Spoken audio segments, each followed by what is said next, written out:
Normal വാട്ടറാണ്. നിങ്ങൾക്ക് പാലുണ്ടെങ്കിൽ പാല്, room ടെമ്പറേച്ചറിലുള്ള പാല് യൂസ് ചെയ്യാം. ഞാൻ കുറച്ച് ഒരു 1/2 ടേബിൾ സ്പൂണ് വെള്ളം ഒഴിച്ചെടുത്തിട്ടുണ്ട്.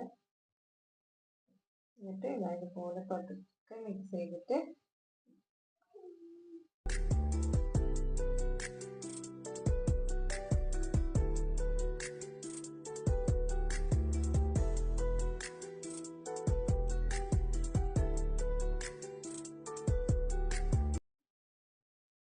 ടേബിൾ സ്പൂണ് വെള്ളം മതി. ചില ടൈമിൽ നമുക്ക് പാലിന്റെ ആവശ്യം വരില്ല, കാരണം അത് നമ്മൾ എഗ്ഗും പഞ്ചസാരയും ബീറ്റ് ചെയ്യുമ്പോൾ നല്ല ഫ്ലഫി ആയിട്ട് ബാറ്റർ കിട്ടിയിട്ടുണ്ടെങ്കിൽ നമുക്ക് പാലിന്റെ ഒന്നും ആവശ്യം വരാറില്ല. അത് നമ്മൾ ഇട്ട ഇൻഗ്രീഡിയൻസ് ഇടുമ്പോൾ അത് ടൈറ്റ് ആണ് തോന്നുമ്പോൾ മാത്രം പാല് വെള്ളം ചേർക്കാൻ നിർബന്ധമില്ല കേട്ടോ. അപ്പൊ നമ്മള് ബാറ്റർ കറക്റ്റ് ആയിട്ടുണ്ട്. ഇനി നമുക്ക് ഇതിലേക്ക് ഒരു ചെറിയൊരു ടിപ്സ് യൂസ് ചെയ്യുന്നുണ്ട് കേട്ടോ. വൈറ്റ് വിനീഗർ, സുർക്ക പറയും, അത് നമുക്ക് ഒരു 1/4 ടീസ്പൂൺ, ഫുള്ള് വേണ്ട, ഒരു കുറച്ച്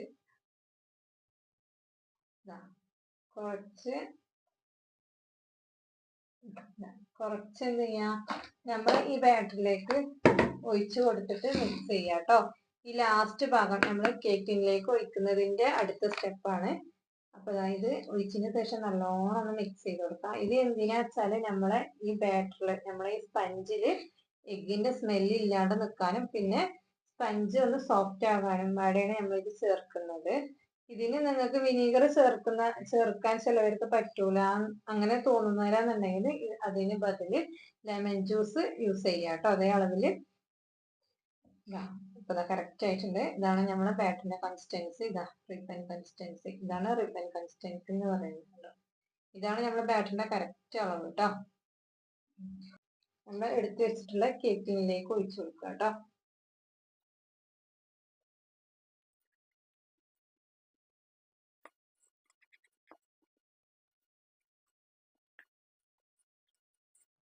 അപ്പൊ നമ്മളെ ബാറ്റർ മുഴുവനും കേക്കിലേക്ക് വെച്ചിട്ടുണ്ട്. അതിനുശേഷം ഇതുപോലെ ടൂത്ത് പിക്ക് എടുത്തിട്ട് ഫുള്ളും മിക്സ് ചെയ്ത് കൊടുക്കുക. എയർ ബബിൾസ് ഉണ്ടെങ്കിൽ അത് പോകാനും എല്ലാ ഭാഗത്തും ഒരുപോലെ മിക്സ് എത്താനും വേണ്ടിയിട്ടാട്ടോ. ഇല്ലെങ്കിൽ ഒരു സൈഡ് പൊന്തി ഒരു സൈഡ് താന്ന് അങ്ങനെയൊക്കെ നമ്മൾ സ്പഞ്ച് ഉണ്ടാക്കുക.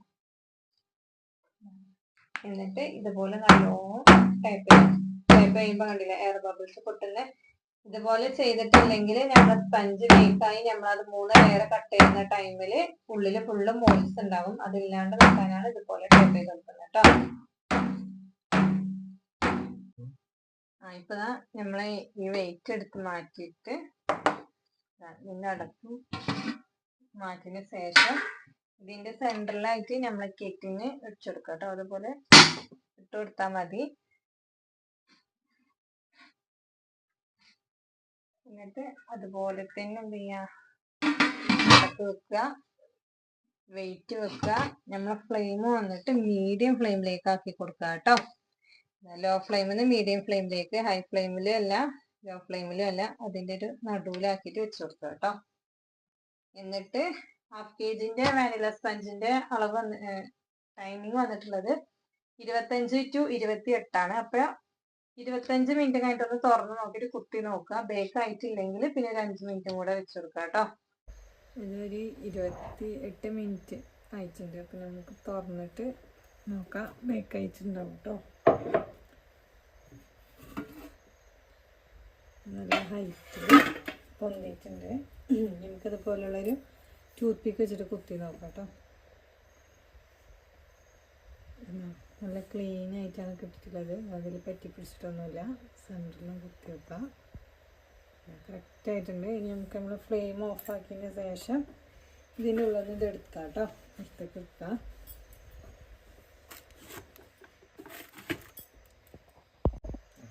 നമ്മളെ കേക്ക് ഇപ്പോൾ നല്ല ബേക്കായി വന്നിട്ടുണ്ട്. നല്ല സോഫ്റ്റ് ആയിട്ടുണ്ട്. തൊടുമ്പോൾ തന്നെ അറിയുന്നത് നല്ല സോഫ്റ്റ് ആയിട്ടുള്ള സ്പഞ്ചാണ്. കേക്ക് ടിന്നിൻ്റെ മുകളിലേക്ക് പൊന്തി വന്നിട്ടുണ്ട്. പിന്നെ ഒരേപോലെയാണ് ഒരു സൈഡ് പൊന്തിയിട്ട് താന്നിട്ടൊന്നുമില്ല. ഇത് നല്ല ചൂടാറിയതിന് ശേഷം നമുക്ക് ഇതിന് എടുത്തിട്ട് പുറത്തേക്ക് വെക്കാം കേട്ടോ. ഇപ്പോൾ നല്ല ചൂടാറിയതിന് ശേഷം ഇതുപോലെ ഇതിൻ്റെ സൈഡിലുള്ള ബട്ടർ പേപ്പർ സൈഡ് ഇങ്ങനെ വലിച്ചിട്ട് പതുക്കെ വലിച്ച് റിമൂവ് ചെയ്യുക കേട്ടോ. എന്നിട്ട് നല്ല കൂളായതിന് ശേഷം ഇന്ന് ഐസിങ് ചെയ്യുന്നില്ല നാളെ എന്നുണ്ടെങ്കിൽ നല്ല കൂളായതിന് ശേഷം ഒരു ക്ലീൻ റാപ്പിൽ ചുറ്റിയിട്ട് ഒരു ബോക്സിൽ അടച്ചിട്ട് പുറത്ത് വെക്കുക അല്ലെങ്കിൽ ഫ്രിഡ്ജിൽ വെക്കുക കേട്ടോ.